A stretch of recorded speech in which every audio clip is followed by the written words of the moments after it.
moves to strengthen protection against sexual harassment. Thailand is taking concrete steps to better protect women and transgender people from sexual harassment.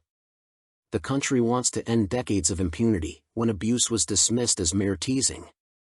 A new bill will broaden the definition of sexual harassment to include not only physical abuse, but also lewd stares, obscene remarks, and sexually suggestive messages that leave victims feeling threatened or unsafe.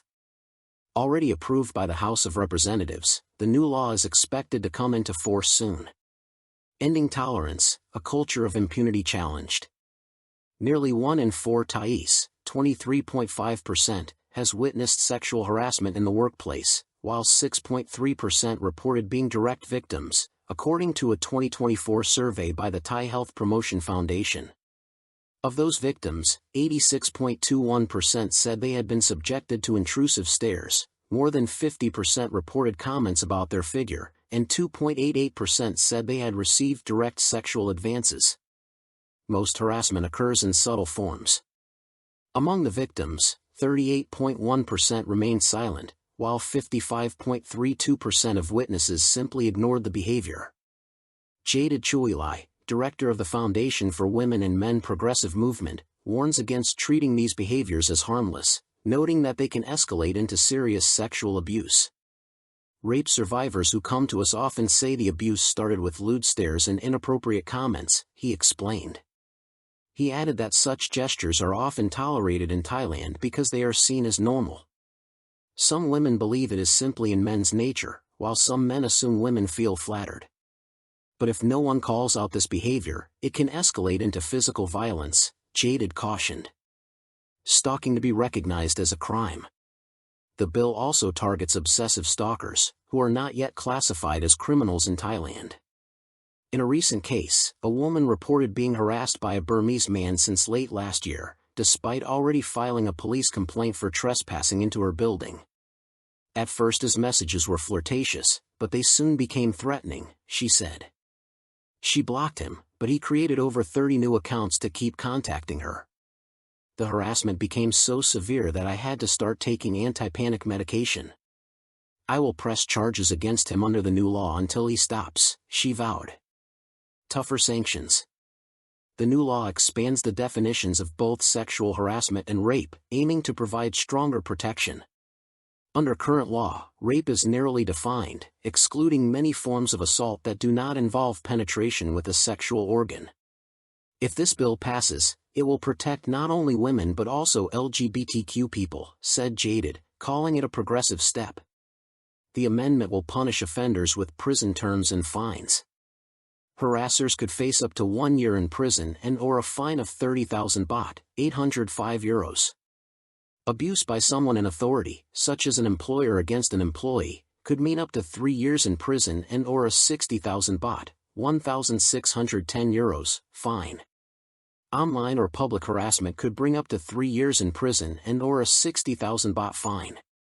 Sexual predators targeting children under 15 could face up to 5 years in prison and/or a fine of 100,000 baht, €2,684.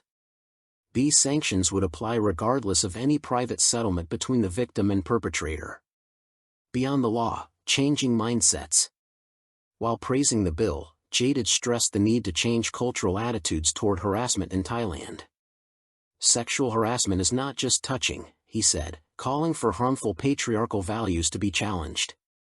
He also urged for such mindsets to be eliminated from comedy shows and entertainment. Opposition concerns. Senator Deka Nudalai criticized the bill, warning its broad definition could lead to false accusations and blackmail. Innocent gestures to court a woman could be considered harassment, he said, adding that admiration of beauty is part of Thai culture, often celebrated in songs and sayings. But Shanati Tin Nam, a lecturer at Chulalongkorn University, criticized his male-centered perspective. If you oppose the bill only because you fear a few women might exploit it, you are denying protection to the majority, she said. She also noted that victims of sexual abuse are often stigmatized and blamed, suffering emotional scars that can last a lifetime. Despite the debate, the bill marks a turning point in Thailand's fight against sexual harassment. In Pattaya, 3 recent harassment cases escalated into violent fights, underlining the urgency of reform. Thailand's education system under fire after poor global rankings. Thailand's education system is under scrutiny after international assessments placed Thai students in the lower half of global rankings. Alarming results. Experts warn that without comprehensive reforms, Thailand risks falling even further behind its regional neighbors in literacy and skills development. This urgent call for change was highlighted at the Beyond Assessment, Driving Educational Change Forum held in Bangkok last week. According to the World Population Review 2025, Thailand's literacy rate stands at 94.1%, lower than Brunei, 97.6%, Singapore, 97.5%, the Philippines, 96.3%, Indonesia, 96%, Vietnam, 95.8%, and Malaysia, 95%. UNESCO shifts its role. Ongart Nyapatana, head of the Office for National Education Standards and Quality Assessment, UNESCO, acknowledged the problem, noting Thai students consistently score below average in the OECD's PISA tests in math, science, and reading. We need to rethink our approach. Reform is essential if Thailand is to secure its future through stronger evaluation, he said. UNESCO is shifting from internal quality assurance, IQA, to external quality assurance, EQA, transforming its role from evaluator to support coach. This new model encourages schools to rely more on self-assessment reports, SARs, and to work with external experts to address challenges.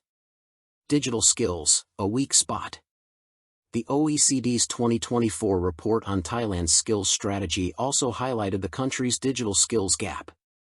Despite the Thai Digital Council's goal of reaching 70% digital literacy by year's end, only 1% of the population currently has advanced digital skills. Evaluation as a catalyst for change. Acting Deputy Minister of Education Linthapurn Varanwacharaj said evaluation must be seen as a catalyst for transformation, not just bureaucracy. Evaluation is a tool for policy change. UNESCO is a strategic partner helping Thailand's education system compete internationally. Ongart added that UNESCO has launched an automated quality assurance platform providing schools with real-time feedback and shortening evaluation cycles from 5 years to just 1. Tackling regional inequalities. Priya Falfral, director of the Center for Development Economic Studies, stressed that reforms are most effective in regions with high quality and low inequality. He called for greater support to underperforming schools to raise national standards overall. Thailand has designated 23 prisons as tourist destinations in a bold reform of its correctional system. The program aims to rehabilitate inmates while addressing labor shortages and boosting the economy.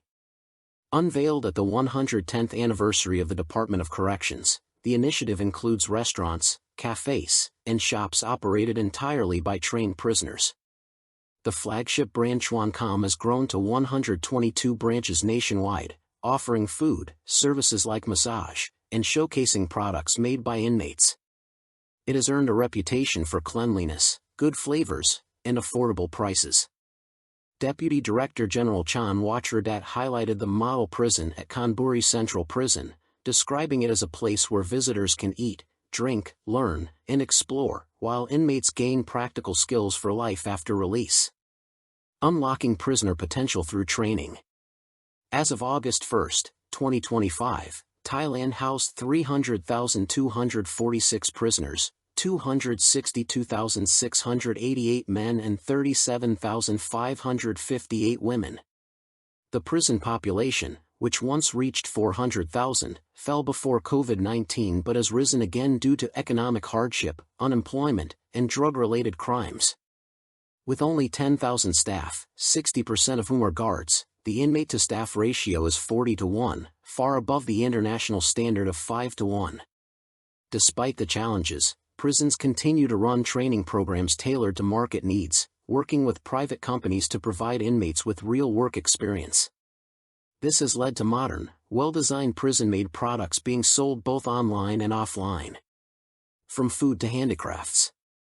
Inmates now produce a wide range of goods, furniture, homeware, fabrics, Thai handicrafts, food products, baked goods, and even massage services. Building on the success of Chuan Com, the department has expanded with new ventures like Cook and Cough and Hub Fui Cafe. These programs provide inmates with transferable skills in cooking, agriculture, healthcare, music, and the performing arts. A second chance. Every touchpoint becomes a lesson that transforms skills into future income, a second chance for inmates, said Chan Watradet. The program also partners with royal initiatives and private companies, including Kamlang Jai, Inspire, project, spearheaded by Princess Bajrakatayaba. Royal Silk Designs, led by Princess Sirivanavari. Support Foundation's International Arts and Crafts Center. Siam Cement Group, SCG, collaborations in construction, chemicals, and packaging. Education and rehabilitation. The Read for Release program allows inmates to shorten their sentences by reading books and demonstrating comprehension through storytelling, essays, mind maps, creative work, or oral reading. Launched in 21 pilot prisons in April 2025, it already has 1,059 participants, with a 91.6% success rate. The program not only builds knowledge and reading habits but also provides opportunities for honest employment post-release. Industrial prisons. Since 2023, 11 prisons have been designated as industrial prisons under the One District, One Industrial Prison policy. The idea is to link prisons with businesses to provide vocational training while filling labor shortages. Companies benefit from tax breaks and lower wages, while inmates acquire valuable skills before release. This initiative is particularly vital in industrial hubs like Kanburi, Chachoengsao, and Rayong, where factories struggle with labor shortages due to reduced migrant workers. The people behind prison walls are already prepared for this. Why not turn the crisis into opportunity, said Chan. The program focuses on 6 key areas: education, agriculture, specialized skills, products, sports, and industry, all to prepare inmates for sustainable employment after release.